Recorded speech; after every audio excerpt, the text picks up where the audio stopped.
Comenzamos. Comencemos entonces. Sí, ya, Andrés. Buenas tardes.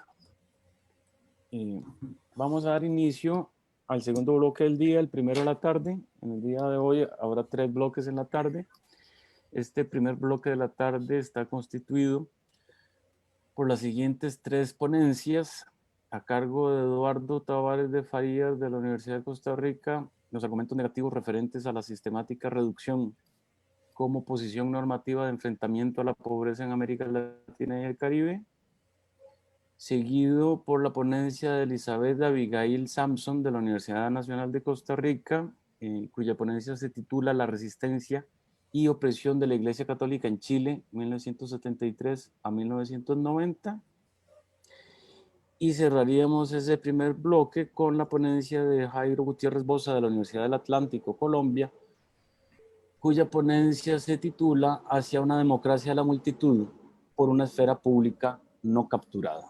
Entonces damos inicio con la ponencia de Eduardo Tavares de Farías, con la ponencia los argumentos negativos referentes a la sistemática reducción como posición normativa de enfrentamiento a la pobreza en América Latina y el Caribe. Bienvenido, Eduardo. Adelante, por favor. Perfeito. Graças, professor Sérgio, pela apresentação. Estimados companheiros, estimadas companheiras, quisiera empezar a ponência com a tese central, ¿no? A pandemia do novo coronavírus ha agravado distintos problemas relacionados com o fenômeno de la pobreza. Sin embargo, a redução sistemática de la pobreza não oferece as possibilidades para ser de las sociedades espaços mais justos, ordenados ou buenos. A sistemática redução da pobreza resulta uma forma de injustiça hacia as pessoas que vivem nessa condição.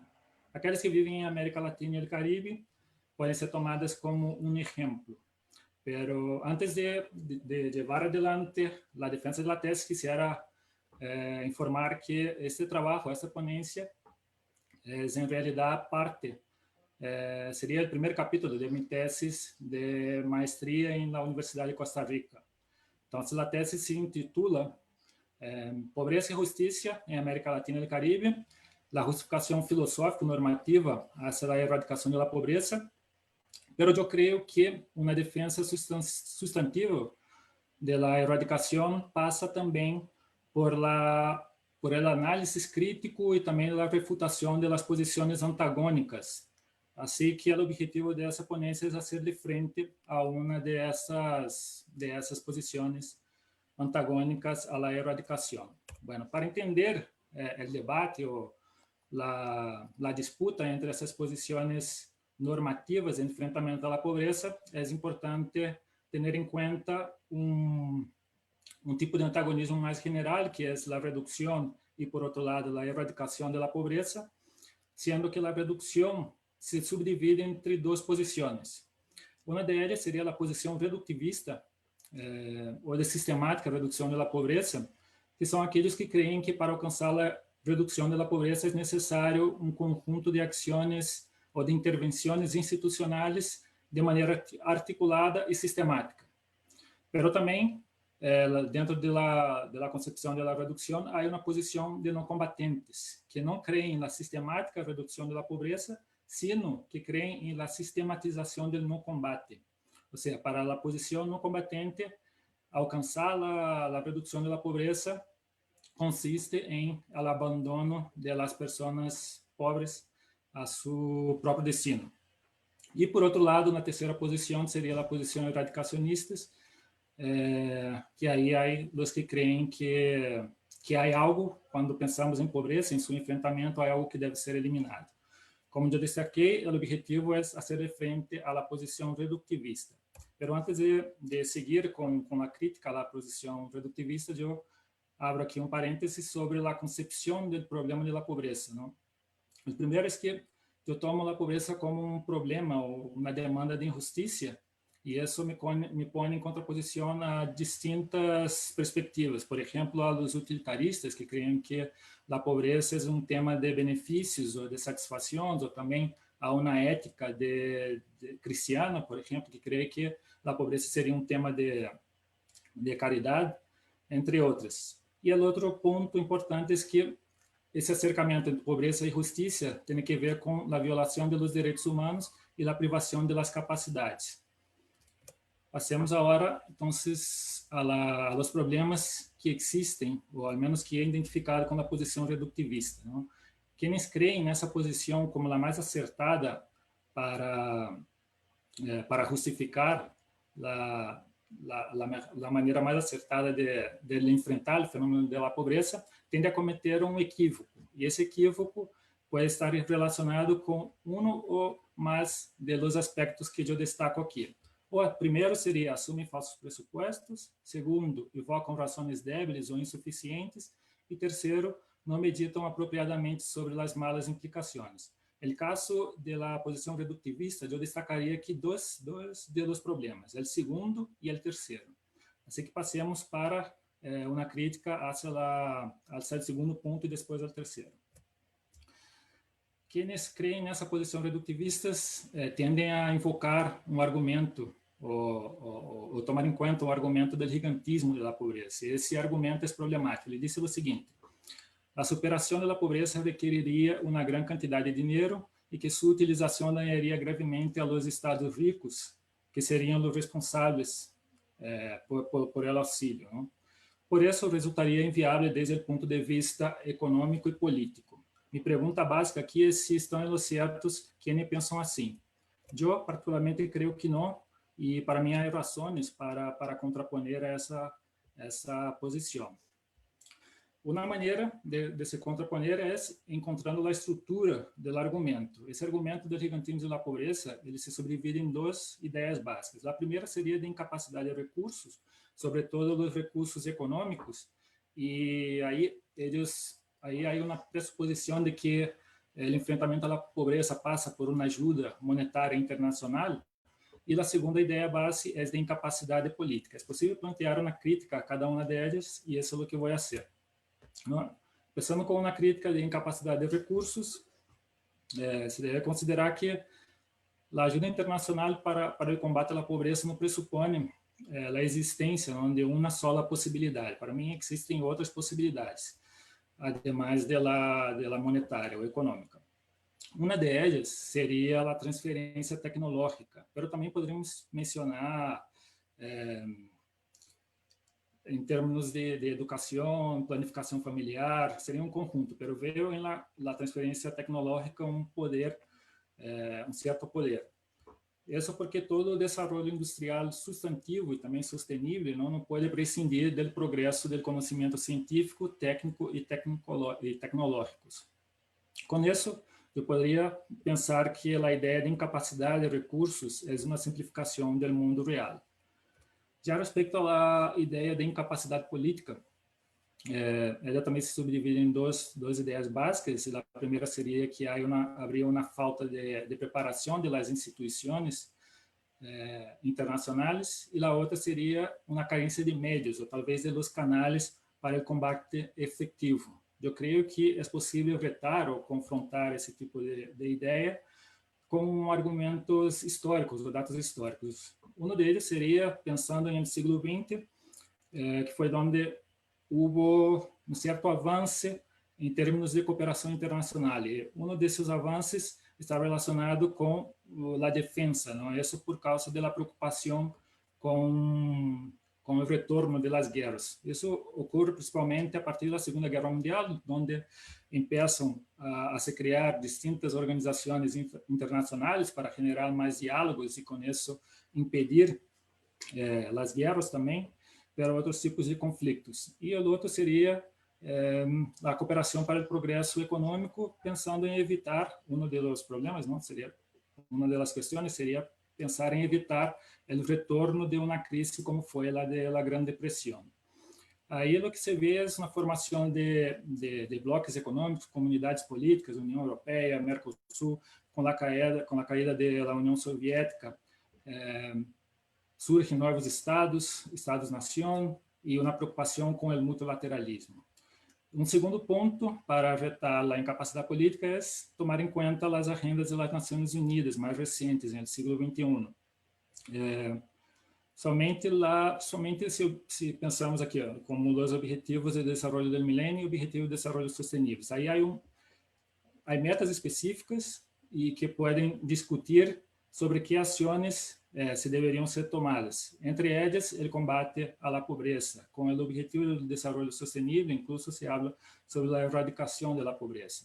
Então, pensando nisso, seria possível, creio eu, que a ideia, dizer que a ideia de incapacidade política implica a consolidação da simplificação do mundo real. Ou seja, isso põe de evidência que a debilidade do argumento do gigantismo da pobreza. Agora, passando a outra classe, a outro nível de crítica hacia esses problemas com o razonamento de los reductivistas para justificar como a melhor, como a posição mais acertada, aqui há os problemas com as implicações do reductivismo. E aqui eu destacaria 3 pontos. Não? O primeiro é que a sistemática redução da pobreza implica o incumprimento dos direitos humanos e esse incumprimento deve ser considerado uma violação dos direitos humanos. Esta violação se justifica a partir da relação causal específica de agentes humanos com esse incumprimento. Aquilo que há que pensar é que as pessoas que estão em condição de pobreza só estão nessa condição porque há quienes lhe estão impedindo o acesso a seus direitos humanos. E o terceiro ponto seria que as violações podem ocorrer de 2 formas, uma delas interaccional e a outra institucional. De maneira interaccional, podemos pensar que os agentes humanos individuais e coletivos impedem o acesso aos direitos humanos de outras pessoas. Quando quando a violação se dá por as instituições, seriam também os agentes humanos, pero com o uso de leis, normas e procedimentos que impedem o acesso garantizado de outras pessoas aos seus direitos humanos. Então, se para pensar em uma concepção com um pouquinho mais de detalhe, aqui se pode recorrer a Thomas Pogge e também às Nações Unidas, não é? E a pergunta aqui base seria: o que significa isso de violação dos direitos humanos?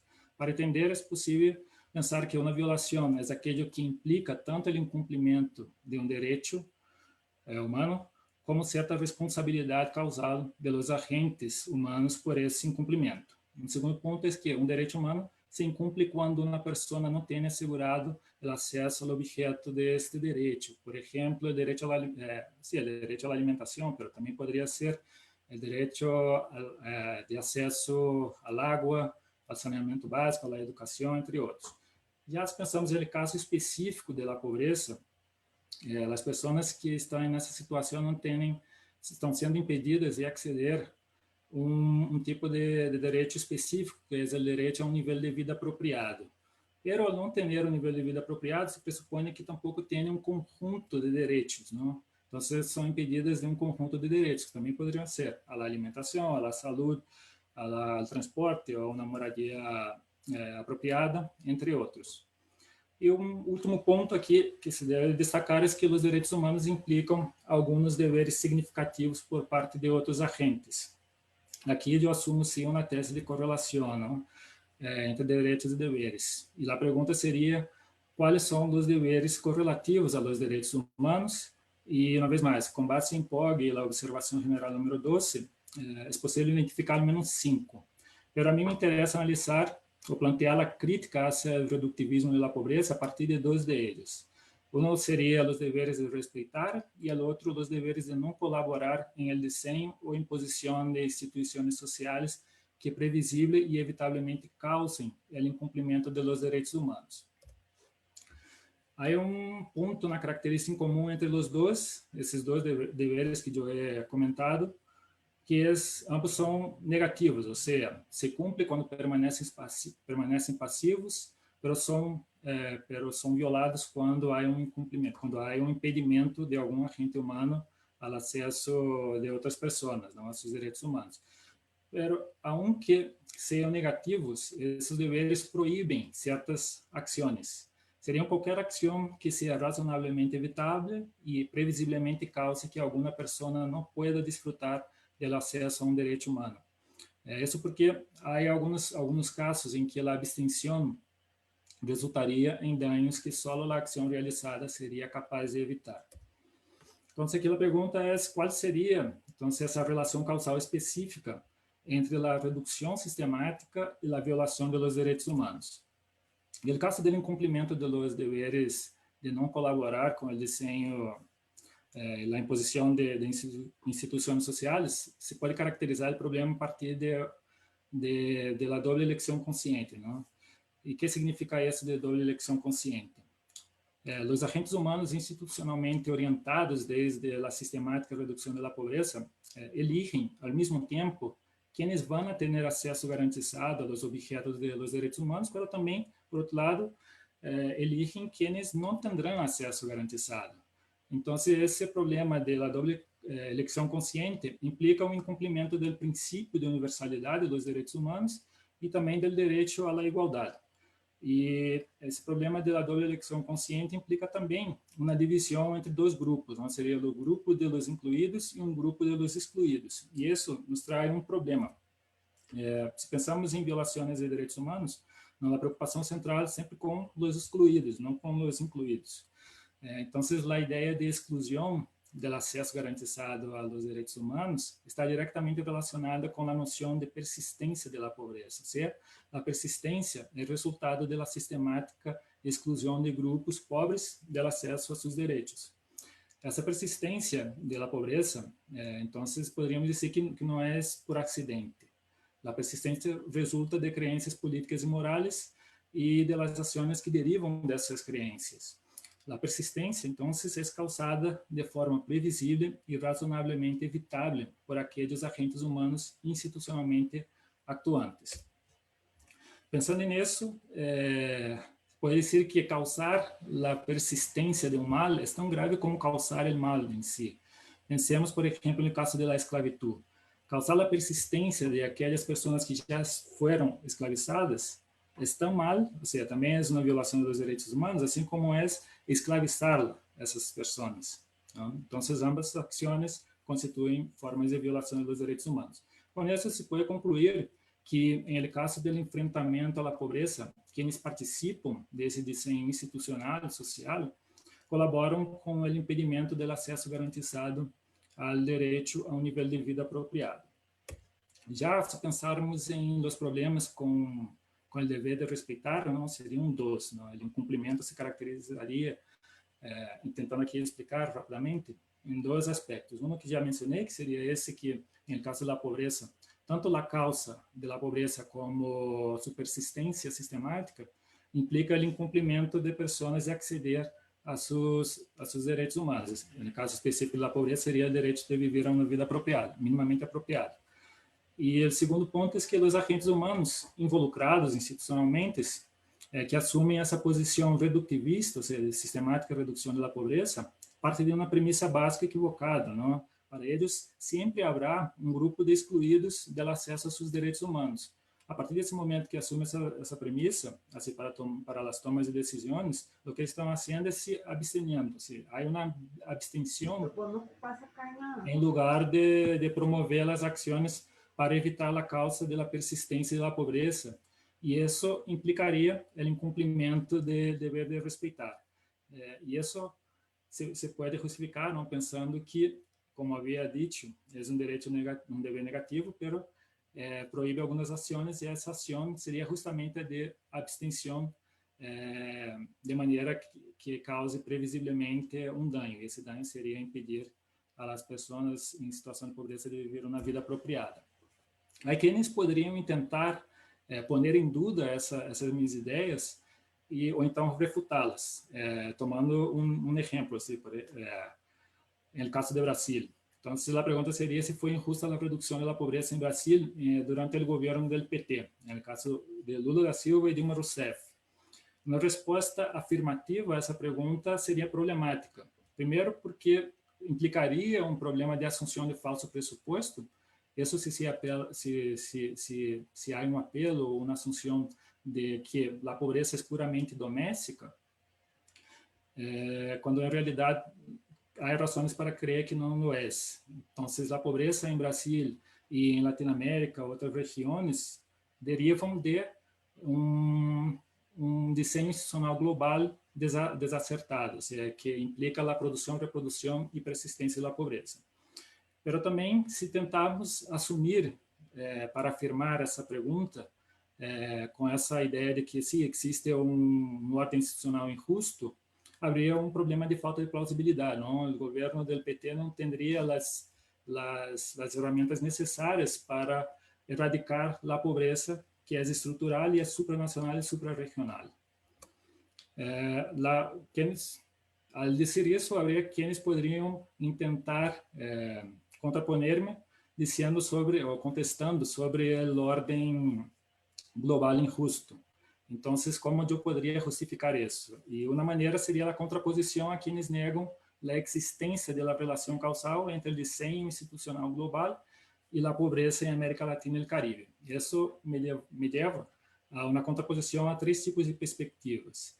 A primeira seria essa que já mencionei, não? Que seria aqueles que creem na pobreza puramente doméstica. Uma segunda perspectiva seria quienes pensam que a ordem global atual beneficia o enfrentamento à pobreza, quando em realidade não beneficia.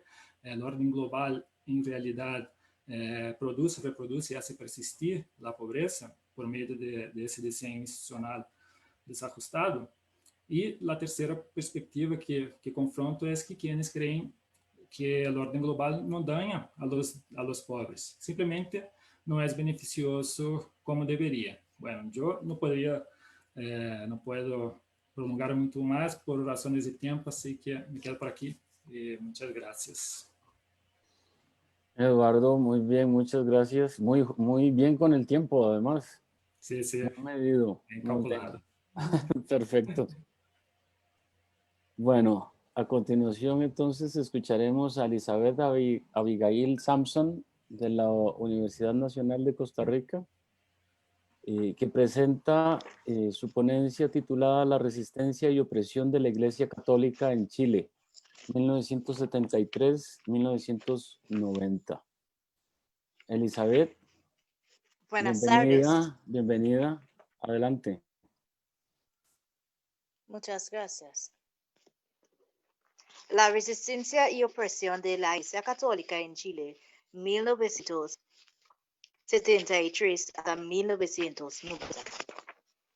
Las políticas de Pinochet se extendían a la Iglesia en Chile. Usualmente, cuando los dictadores asumen el poder, un organismo religioso sirve a una fuente de legitimación moral. Por otro lado, debe funcionar como una fuente de denuncia. Para algunos obispos y obispos, Pinochet era un salvador.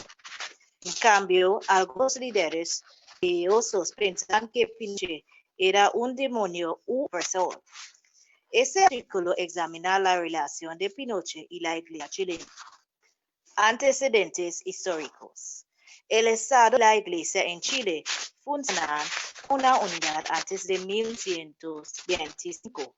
Leonard Schroeder enfatiza que la Constitución de 1925 separó la Iglesia y el Estado en Chile, y la nueva Constitución de Pinochet no lo alteró esto.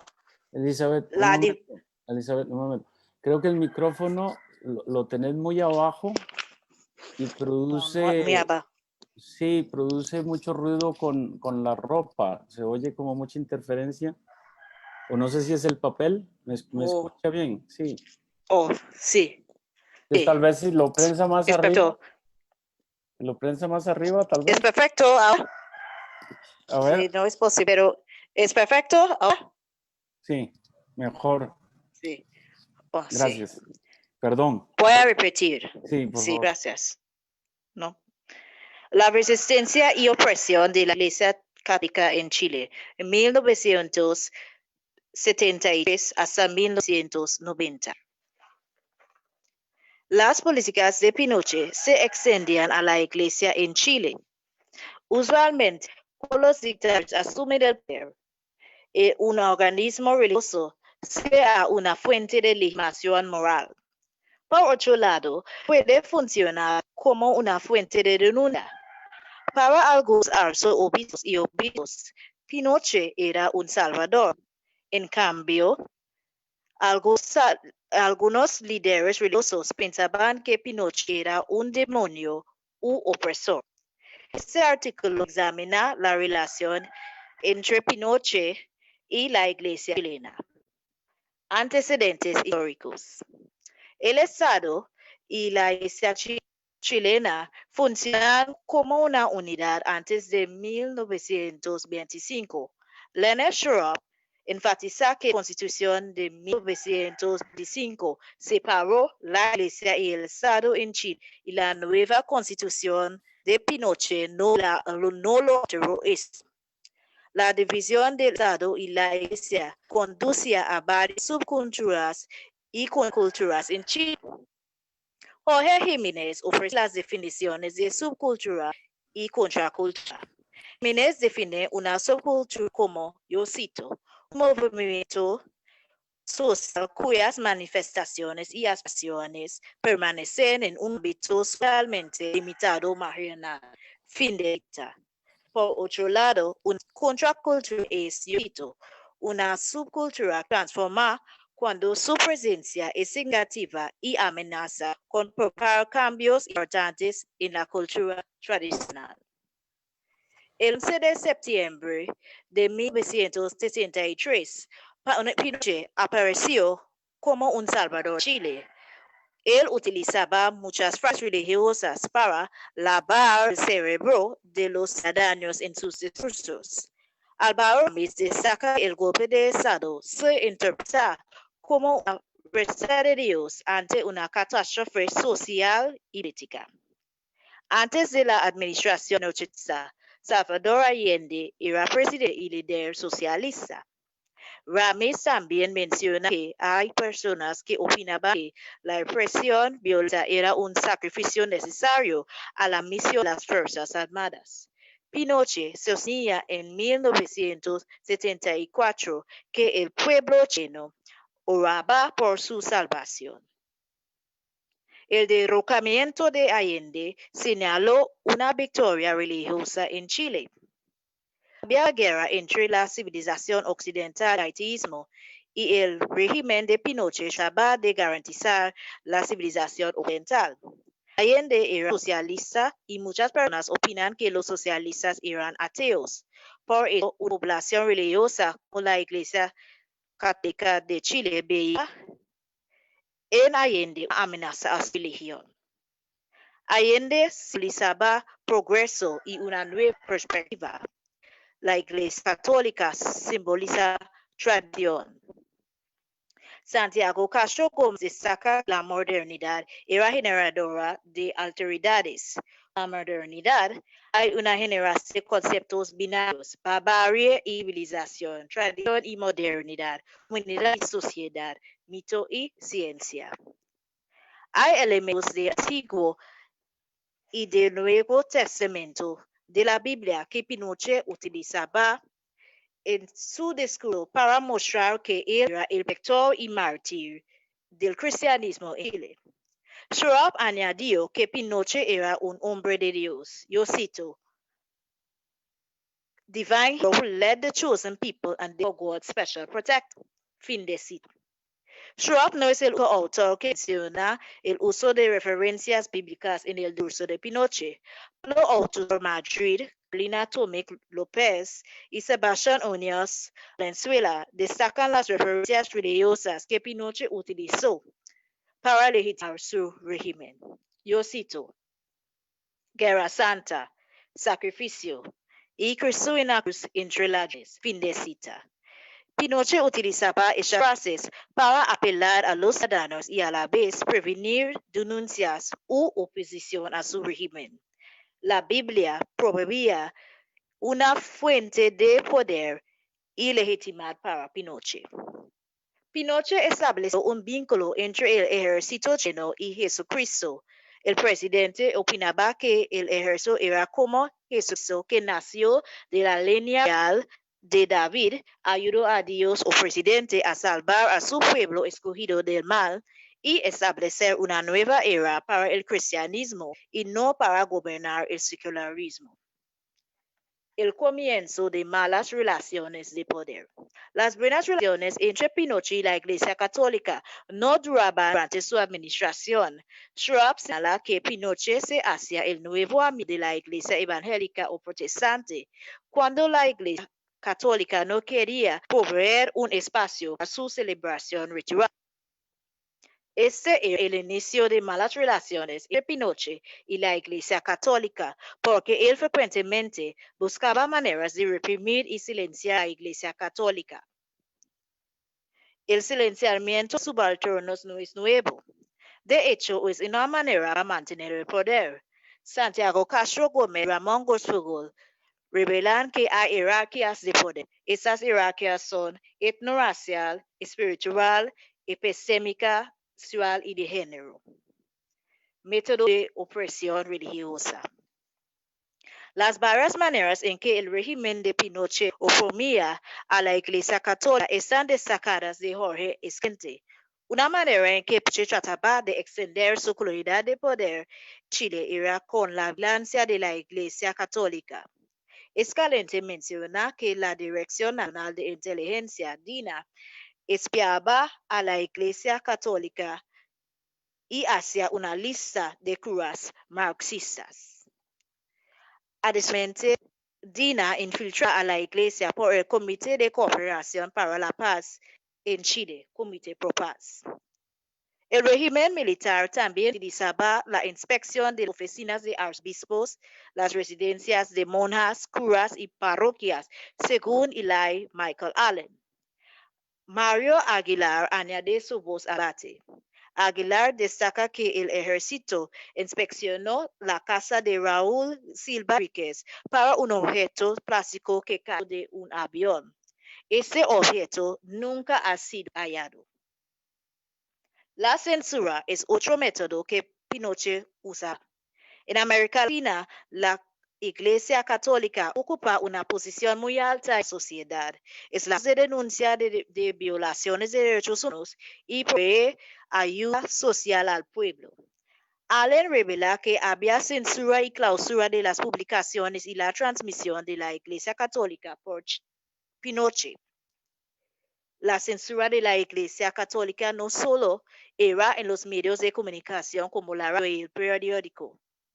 Pinochet extendía su colonialidad de poder por la censura de la televisión. La propaganda es otra manera en que Pinochet y su régimen militar trataban de desacreditar el Comité Pro Paz en Chile. Lawson destaca que Pinochet y su régimen militar pusieron en marcha una campaña de propaganda contra ese comité. Pinochet y su régimen militar tenían miedo del trabajo y la eficacia de ese comité. Métodos violentos también formaban parte de la estrategia de intimidación por Pinochet. Escalante señala las estadísticas de tortura, matanzas y expulsiones en 1974 el ejército chileno y Pinochet a los miembros de la Iglesia Católica. En 1974, 4 sacerdotes fueron interrogados, 12 sacerdotes fueron detenidos y liberados, 14 sacerdotes fueron detenidos, 10 sacerdotes salieron del país, 18 sacerdotes fueron exiliados y un sacerdote está muerto. Una pregunta muy importante en esta investigación es ¿cuál era la relación entre la Iglesia evangélica o protestante y Pinochet? David Oviedo Silva muestra la relación entre Pinochet y la Iglesia evangélica. Oviedo Silva menciona que había tratamiento preferencial por el régimen militar a la Iglesia evangélica. El tratamiento preferencial por el régimen militar a la Iglesia evangélica era un resultado de su diferente perspectiva a la represión en Chile. Dos características su punto de vista por la Iglesia evangélica que promovían este tratamiento eran individualismo y sumisión al sistema económico político. Denuncias de la Iglesia Católica. La respuesta de la Iglesia Católica a la represión era notable. Una de las maneras en que la Iglesia Católica podía funcionar como una contracultura era con la implementación de sus programas sociales. Joanna Maris revela que la Iglesia Católica creaba los centros de salud para personas con heridas de las protestas. Los programas sociales se enfocan en los pobres y funcionan como un refugio para personas afectadas a la presión de noche y su éxito. Notable es que Maris destaca que no había discriminación en la Iglesia Católica. Cuando personas necesitaban protección, no importa su creencia, la Iglesia Católica podía ofrecer protección a causa de su posición de prestigio en la sociedad chilena. Loden añade su voz al debate y menciona que la información sobre las violaciones de derechos humanos manda a los obispos. Esos obispos mandan esa misma información a las comisiones de derechos humanos en dos organizaciones, la Organización de Estados Americanos y la Organización de Naciones Unidas. El establecimiento del Comité de Cooperación para la Paz en Chile, COPACHI, también formaba parte de la denuncia por la Iglesia Católica a la dictadura de Pinochet. Malama menciona que COPACHI era una necesidad común entre la Iglesia Católica y las iglesias protestantes. El objetivo de COPACHI era trabajar juntos contra la represión ilimitada. Un abandono de cargo por un líder religioso servía a la denuncia de Pinochet. Strasser enfatiza que había abandonado del cargo de gran canciller de la Universidad Católica por el predecesor del cardenal Francisco Fresno, posiblemente cardenal Raúl Silva Enríquez. Este abandono es como resultado de la intervención de las Fuerzas Armadas en el ámbito universitario. Esa era una manera de protestar contra la unidad de poder, la colonia del ser y la colonia de saber de Pinochet y su régimen militar. Pinochet y Papa Juan Pablo II. El jefe de la Iglesia Católica, el Papa, desempeñaba un gran rol en la denuncia de Pinochet. Usualmente el Papa ofrece sus opiniones en asuntos internacionales que aquejan a los ciudadanos y sus seguidores. En su discurso en el Estadio Nacional durante su visita a Chile, el Papa Juan Pablo II denunció las políticas de represión y regresión de Pinochet. Patricio Aylwin Tocar, el presidente de Chile y sucesor de Augusto Pinochet, menciona la denuncia por Juan Pablo II, quien utilizó la historia bíblica de la resurrección de la hija de Jairo. Yo cito: repitiendo las palabras de Jesús a la niña dormida. Cuando hablo, levántate, los invitó a trabajar por una sociedad más justa. Fin de cita. Conclusiones. La Iglesia Católica chilena funcionaba como un contrapeso y balance durante la administración pinochetista. En muchas ocasiones, la Iglesia intervenía para restaurar la paz en un país que experimentaba episodios de tribulación y por eso cumplía su obligación bíblica en Marcos capítulo 5, versículo 9. Yo cito: dichosos los que hacen paz, porque serán llamados hijos de Dios. Fin cita. Otra bienaventuranza según Mateo capítulo 5, versículo 10, que sirvió para fortalecer la Iglesia Católica chilena durante los años de dictadura, era, yo cito: dichosos los que sufren persecución por ser justos, porque el reino de los cielos les pertenece. Fin de cita. La persecución duraba 17 años, pero la resistencia y supervivencia de la Iglesia duraba mucho más años. La esperanza del reino de cielos prevenía la Iglesia Católica de transformarse en una organización religiosa y terrorista. Esa esperanza provocaba simultáneamente la transformación de la Iglesia de subcultura a contracultura. Ese organismo religioso contribuyó al fin de la dictadura de Pinochet y muestra la fortaleza de religión que puede vencer el político. La Iglesia Católica denuncia el plebiscito. Stroessner menciona que antes de las elecciones, los obispos en la Iglesia Católica reclamaban un voto consciente de los ciudadanos y una campaña que fuera orientada al bien común. Adicionalmente, había una declaración que denunciaba a Pinochet.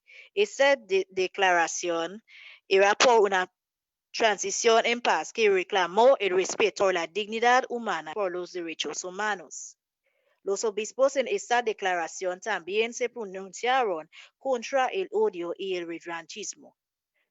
Según Mateo capítulo 5, versículo 4, yo cito: dichos los que lloran porque serán consolados. Fin de cita.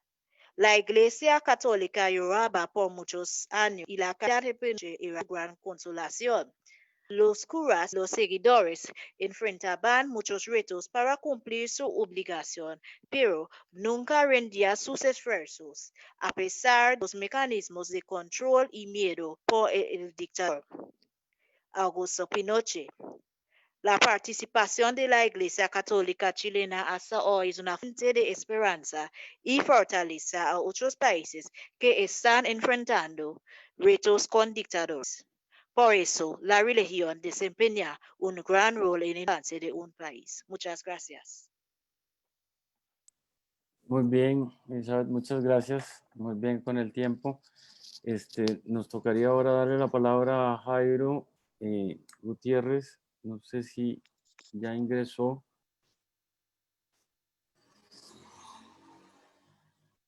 Bueno, parece que no está. Entonces podemos hacer las preguntas y comentarios a los participantes que hemos escuchado, a Eduardo y a Elizabeth. ¿Quién tiene algún comentario o pregunta? Mientras preguntan o piensan sus preguntas o comentarios, yo tenía una pregunta para Elizabeth sobre el periodo. 1973, bueno, eso es obvio, 1973, pero ¿por qué 1990? Es decir, ¿hay una razón, digamos, metodológica para cortar ahí? Sí, ¿O hay una razón, digamos, histórica?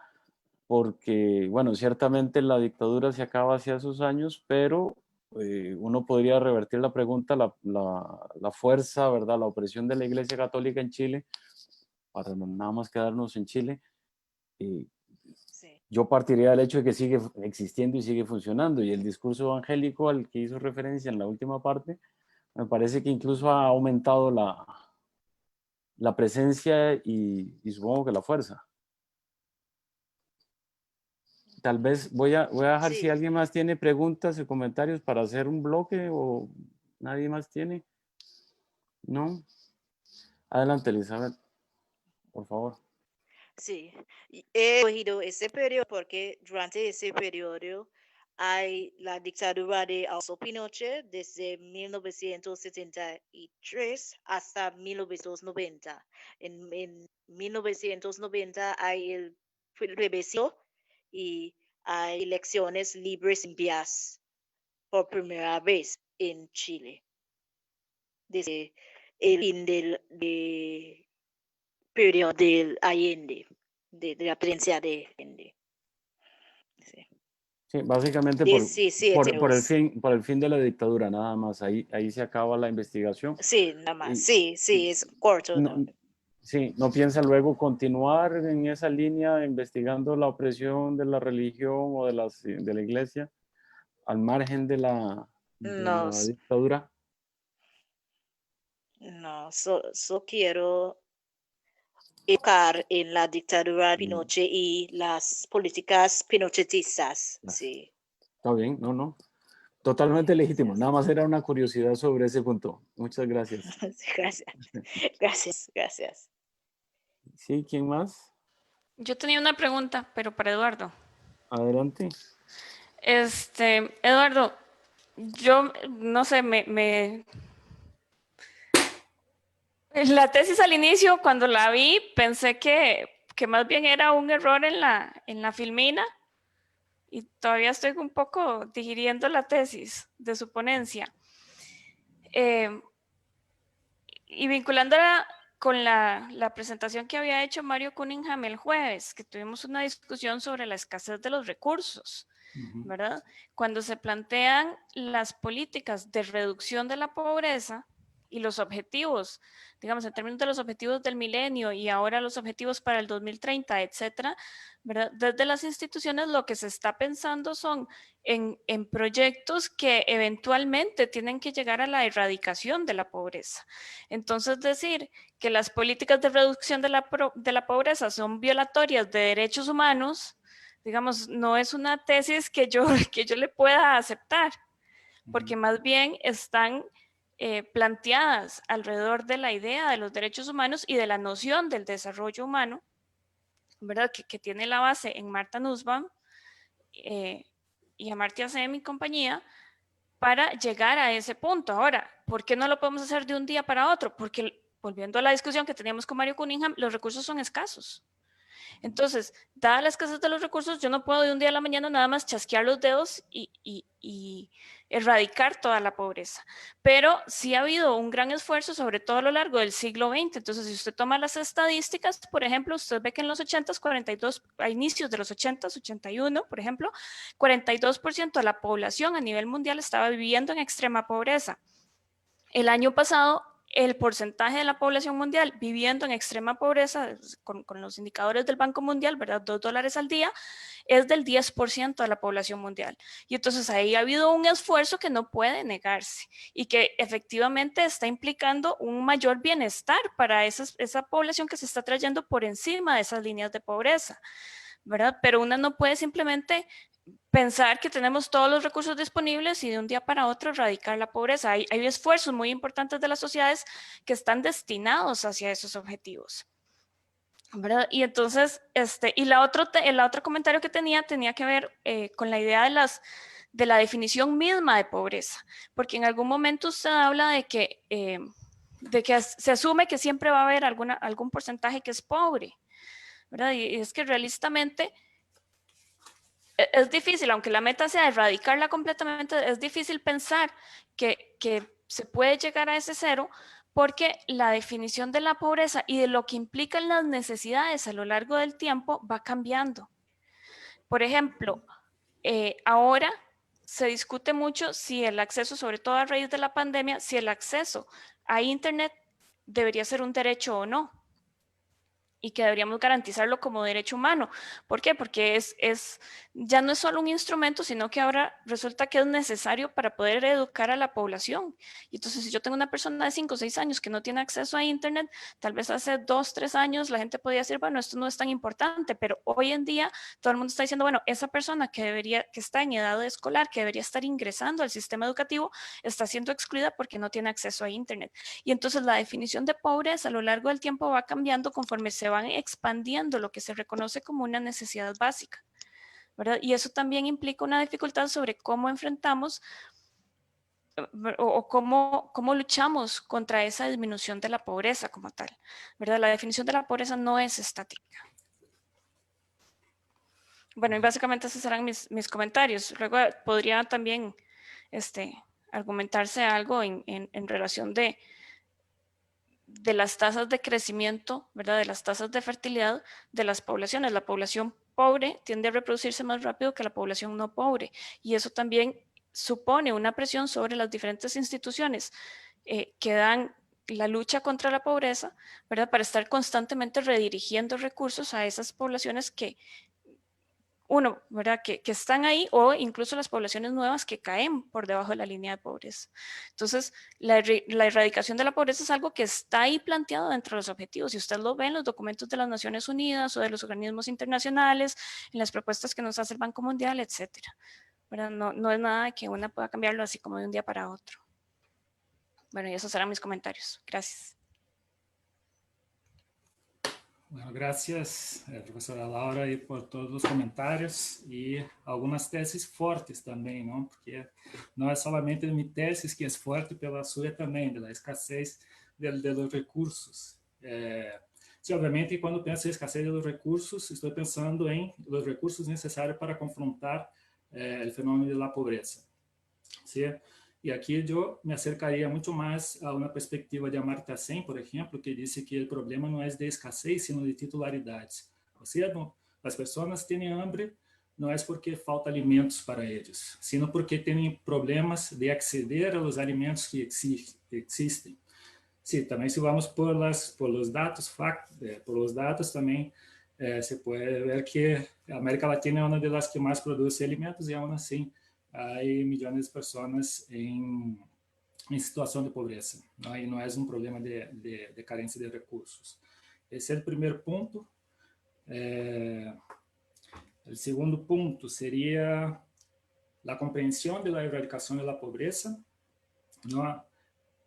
Si pensamos en lo que se está planteando por las organizaciones, por la Organización Nacional, por las Naciones Unidas y el Banco Mundial, ellos proponen que la erradicación de la pobreza es una reducción a no más que 2,5% o 3%, pongamos así. Si pensamos en esa erradicación en China, ¿cuántas personas estarían en situación de pobreza allá?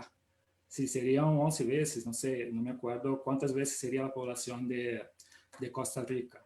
Pero ahí tendríamos un problema, porque es usar esa medida también de, bueno, 3%, es una medida arbitraria.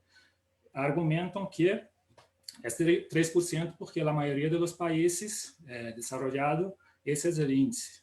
Entonces, parece aún así poco justificable.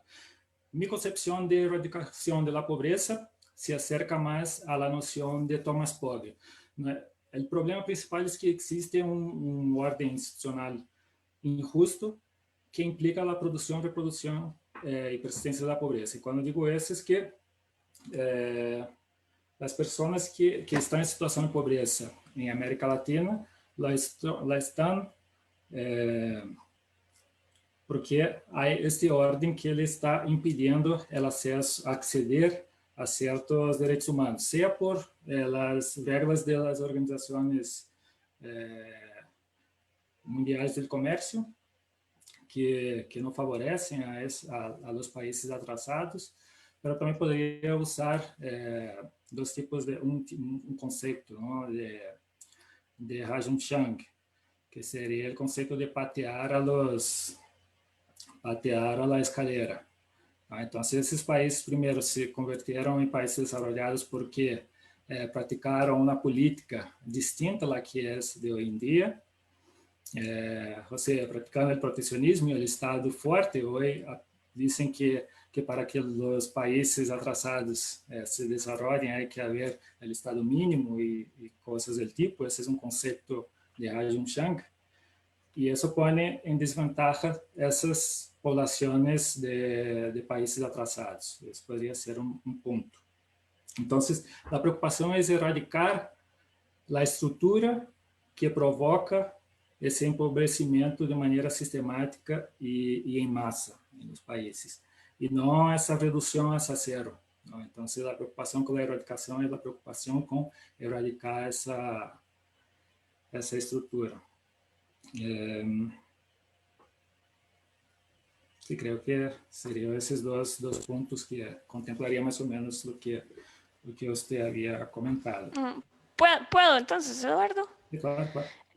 Porque yo sí estoy de acuerdo con usted en que hay un problema de distribución, ¿verdad?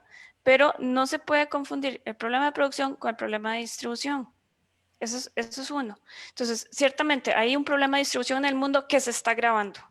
Entonces, cuando uno oye que Jeff Bezos agrega $3,000 millones cada 15 días a su fortuna, es escandaloso, ¿verdad? Es decir, yo ahí no le voy a discutir, yo estoy de acuerdo con usted en que hay un tema que debe tratarse con respecto a la redistribución, pero eso estaría enfocado sobre el problema de la distribución de los ingresos.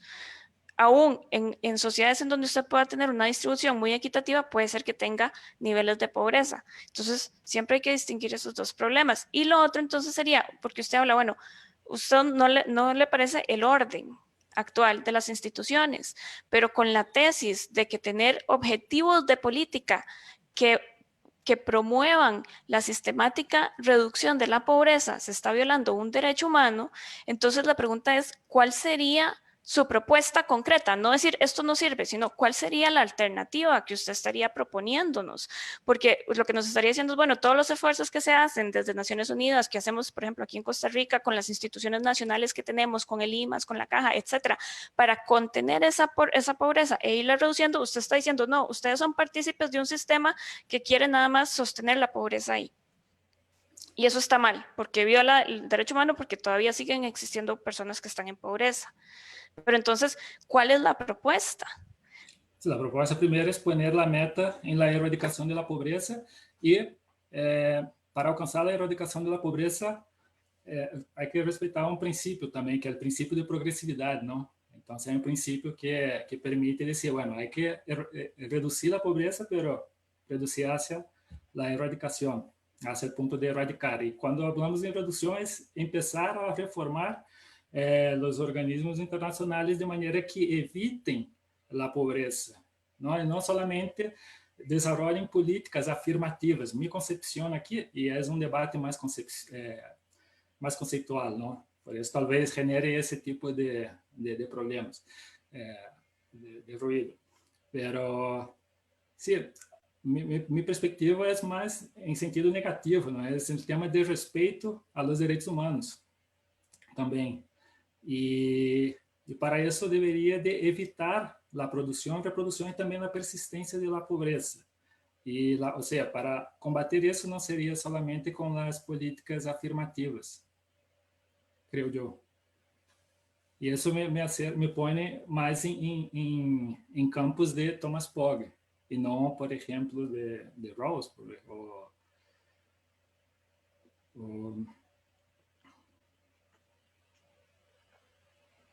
sí, pensamos que me pone más cercano a una concepción de erradicación de Thomas Pogge en ese sentido. Bueno, pero entonces, bueno, 3 cosas más, vea. Luego, el comentario que está diciendo sobre el 3%, que usted dice, bueno, esta meta del 3% es arbitraria, etcétera. No es arbitraria. Viene de un proceso de análisis y de estudios. ¿Qué es lo que está pasando? Bueno, que si las economías en promedio crecieran un 2-3%, ¿verdad? Entonces, a partir de ahí uno puede hacer los cálculos de cuáles son los recursos que yo puedo, o el Estado, las instituciones pueden entonces estar recolectando para redirigir hacia esa reducción, ¿verdad? Y luego, 2 cosas. Una, deme un ejemplo concreto de una política negativa, entonces, que usted propondría para atacar este problema, ¿verdad? Esa sería una cosa para ver si le entiendo de dónde está su tesis. Y la 2 es, ¿qué le parece a usted entonces esa estadística que le di? En 1981, 42% de la población mundial estaba en extrema pobreza y en el año pasado era el 10%. ¿Cómo eso es una violación a los derechos humanos? Cuando lo que se está haciendo es sacando a la gente de la pobreza.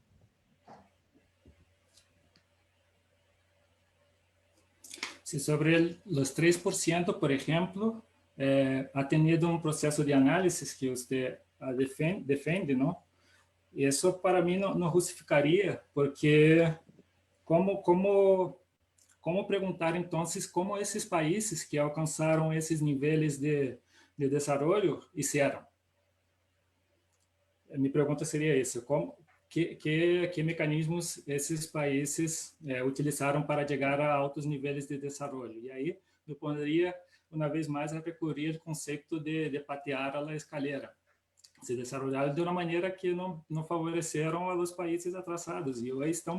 No, pero perdón, la reducción de la pobreza que se ha visto en las últimas décadas está enfocada sobre todo en los países de ingresos bajos e ingresos medios.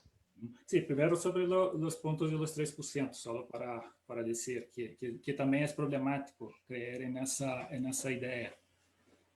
Así, es que no es de creencia, es un tema de estadísticas. Es decir, bueno, cuando sí, usted sí, analiza sí, las series de crecimiento económico, esos son los datos que va a ver. Okay, sí, pero no es un tema religioso aquí. Podríamos recurrir a es que no tengo tan fresco, pero hay un estudio de Thomas Pogge criticando justamente a la reducción de la pobreza tal como las Naciones Unidas lo proponen. para él no serían los que haya habido haya bajado a la mitad de las personas en situación de pobreza, pero sino 3%. Yo todavía no tengo tan bien viva essa ideia, porque é um ponto que eu quero entrar. Pero le poderia enviar o artigo para comentarmos e me ajudar também com isso. Sí, una vez más, la preocupación es con la evitación de la pobreza. Habría que hacer una reforma de las instituciones. Así, ahora preguntar cuál tipo de reforma, eso ya mi tesis no es una tesis de políticas públicas y todo. Entonces, nada más es una tesis de justificación de la erradicación de la pobreza como la manera mais acertada de confrontar a pobreza, a pobreza. Sim, e passa por essa contraposição a essa ideia de sistematizar a redução da pobreza, porque se há, ao que parece, há problemas. Mas, claro, eu levo todo em conta, eu estou confrontando, mas estou tomando nota aqui de tudo isso para seguir pensando e amadurecendo as ideias. Então, sim, claro, eu agradeço, mas sim, intento confrontar um pouco suas teses, pero sí veo que há possibilidades de discutir e profundizar aún más. Ok, gracias. Quedar bastante aquí, pero gracias a usted. Gracias. Gracias, Laura. Gracias, Eduardo. Iván tiene una pregunta para Eduardo, por lo menos. Buenas, Eduardo. Y bueno, todos los presentes.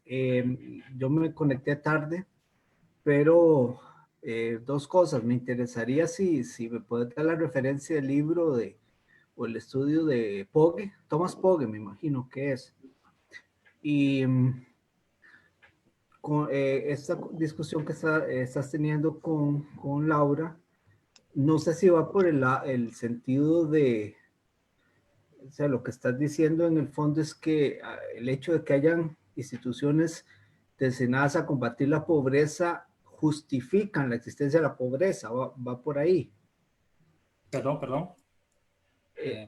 Si la tesis tuya es que el hecho de que haya instituciones, programas destinados a combatir la pobreza, en el fondo está justificando la existencia de la pobreza y también uno puede decir toda la burocracia que hay alrededor de la pobreza, porque la gente dice, bueno, los 3 colones que se van a Limas, al final llega a no sé cuánto, a los pobres, a los que lo necesitan. Esa es tu tesis, que el hecho de que haya instituciones, y uno lo podría aplicar a las instituciones de los derechos humanos, toda la burocracia que hay alrededor de los derechos humanos internacional, gente que vive de eso. Entonces, no sé si va por ahí exactamente, si el tema de Pogge es cuestionar la existencia misma de las instituciones destinadas a combatir la pobreza. Y luego, un poco la pregunta de Laura, ¿qué alternativas daría Pogge a esa? Porque no creo que, digamos, él vaya por el lado de una solución idealmente marxista, ni librecambista, digamos, de ese tipo. Eso sería. Gracias. Okay.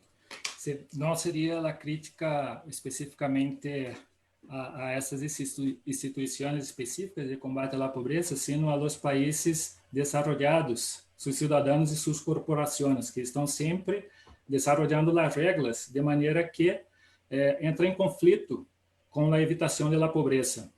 Então, um dos problemas seria os países mais atrasados não têm como negociar dentro das instituições internacionais a redução ou a erradicação da pobreza, ou a evitação, perdão. Esse seria um problema. Então, a crítica principal não seria essas instituições, sino a instituição seria os países pujantes e suas corporações, incluso os cidadãos, porque participam de isso quando votam. Esse seria um ponto. Se há propostas de Pogge distributivas, desde a proposta principal, nesse sentido, seria uma reforma dessas instituições, de maneira que que permitiria que os países atrasados obtuvieran um grado de competitividade suficiente para primeiro, para desarrollar suas capacidades. E aí poderíamos pensar em las distintas, desde términos industriais, não? Mas também, sim, principalmente industriais, para pensar em como esse desenvolvimento industrial também permitiria dar empregos e que seria também de alto valor agregado e que se poderia ou não fazer frente a outros países que se desenvolvem a partir de la manufatura de alto valor agregado. Então, seria principal seria as reformas institucionais desses organismos que permitem essa assimetria muito destoante, não, para falar sobre evitação da pobreza e erradicação. Ok, gracias.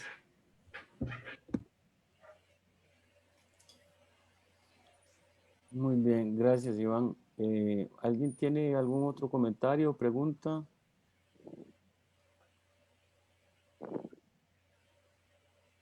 No. Otra pregunta para Elizabeth, ya que estábamos con lo del el final, estaba hablando de los evangélicos.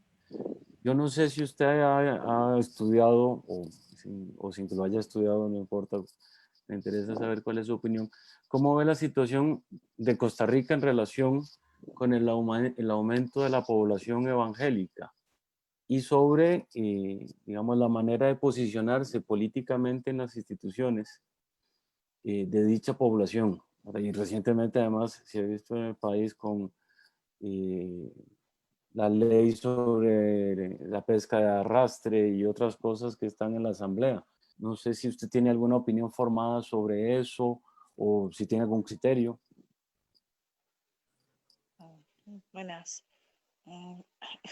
Yo lo hice dentro de estudios sobre ese organismo religioso, pero yo soy evangélica también, pero yo soy de Trinidad y Tobago y el caso es diferente.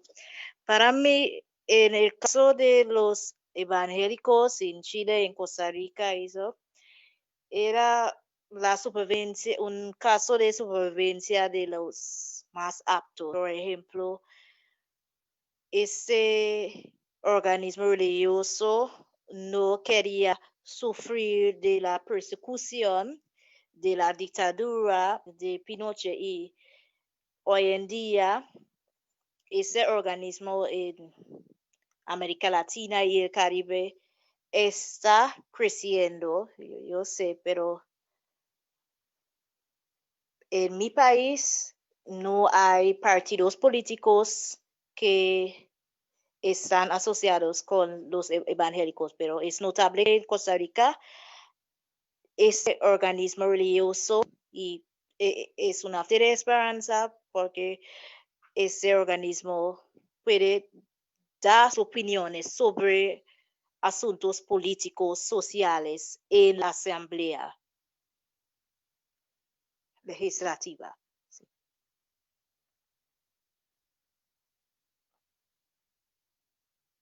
Gracias, Elizabeth. Tenía el micrófono apagado. Sí. Muy bien. Bueno, Jairo creo que no llegó. No sé qué habrá ocurrido. No recibimos ningún mensaje de su parte. Si no hay ningún otro comentario o pregunta, daríamos por cerrado este bloque. El siguiente bloque es a las 3:30 con la participación de Roberto Herrera, Lovecraft, del horror y la filosofía, y la de George García, Engels, Hominización, Prehistoria y la epistemología de la historicidad. Entonces, muchas gracias a Elizabeth y a Eduardo por sus ponencias y a la participación de los demás por haber estado presente y escuchado las ponencias. Muy amables todos y todas. Nos vemos entonces a las 3:30. Gracias.